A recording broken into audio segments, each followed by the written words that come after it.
जय महाराष्ट्र मित्रांनो, मी मराठी 45 या चॅनलवरती आपल्या सर्वांचे स्वागत आहे. ज्या शेतकरी बांधवांनी ई पीक पाहणी केलेली आहे, पण त्यांना सातबाऱ्यावरती अजूनही पिकाची नोंद झालेली आहे किंवा नाही हे पाहता येत नाहीये किंवा दिसत नसेल.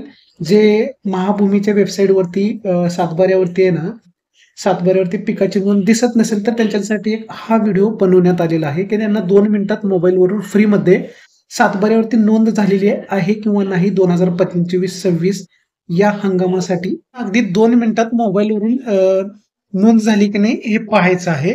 तर तुम्हाला सांगू इच्छितो त्यासाठी सर्वात प्रथम तुम्हाला एक वेबसाईट शासनाने निर्माण केलेली आहे. त्याच्यामध्ये आपली चावडीवर जाऊन तुम्ही पाहू शकता जसं तुम्हाला समोर दिसत आहे. त्याच्यासाठी ई पीक पाहणीचं एक नवीन ऑप्शन आलेलं आहे. तिथं तुम्ही शेवटी बघू शकता न्यूचं सिम्बॉल सुद्धा येते पीक पाहणीच्या नंतर. तर तो ऑप्शन आहे ई पीक पाहणी. याच्यावरती क्लिक करायचं तुम्हाला. वेबसाईट तुम्हाला डिस्क्रिप्शन लिंकमध्ये भेटून जाईल. तिथून कॉपी करून तुम्ही डायरेक्ट होम पेजवरती येऊ शकता. तर इथं आल्यानंतर तुम्ही बघू शकता सर्वात प्रथम जिल्हा निवडायचं तुमचं. जिल्हा निवडल्यानंतर तालुका निवडायचा आहे. तालुका निवडल्यानंतर तुम्ही बघू शकता गाव निवडायचं आहे. ज्या गावात तुमची शेती आहे किंवा तुम्ही पीक पाहणी केलेली आहे शेतात जाऊन, तर तो तालुका निवडून गाव निवडायचं आहे. गाव निवडल्यानंतर खाते नंबर टाकायचा आहे. 712 नंबर न टाकता सातबारा नंबर म्हणजे सर्वे नंबर न टाकता तर खाते नंबर टाकायचा तुम्हाला. खाते नंबर टाकल्यानंतर हंगाम निवडायचा तुम्हाला, खरीप हंगाम. तर आता खरीपाला सोयाबीनची नोंद केलेली आहे तुम्ही, त्याच्यामुळं पीक विमा वगैरे भरताना खरीप हंगाम टाकलेला होता, त्याच्यामुळे खरीप हंगाम निवडायचा आहे.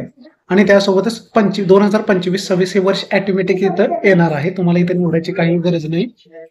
निवडायची काहीच गरज नाहीये. त्यानंतर तुम्हाला सरळ सरळ कॅप्चा भरायचा आहे आणि आपली चावडी पहा याच्यावरती क्लिक करायचं आहे.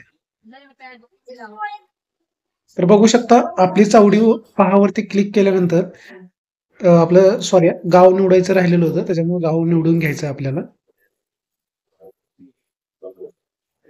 गाव निवडल्यानंतर तुम्ही बघू शकता डायरेक्ट आपली चावडी या ऑप्शनवरती क्लिक करायचं आहे. क्लिक केल्यानंतर तुम्हाला मार्क दिसेल पीक पाहणी संबंधी, बघू शकता शेरा.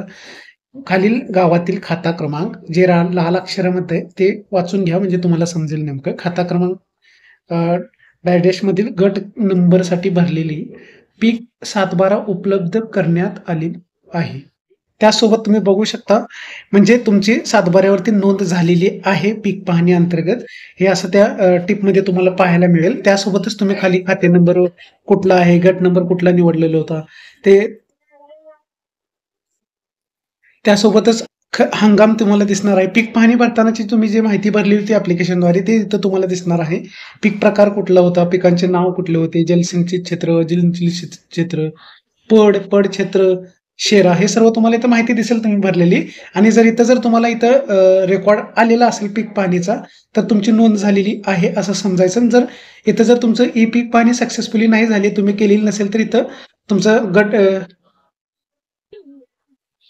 ई पीक पाहणी झालेली नाही म्हणून इथं तुम्हाला शेरा दाखवेल लाल अक्षरामध्ये. तुम्हाला ई पीक पाहणी करावी लागेल. आणि शासनाकडून कृषी विभागाकडून 30 सप्टेंबर 2025 ही सुद्धा ई पीक पाहणीसाठी वाढीव मुदत देण्यात आलेली आहे शेतकऱ्यांना.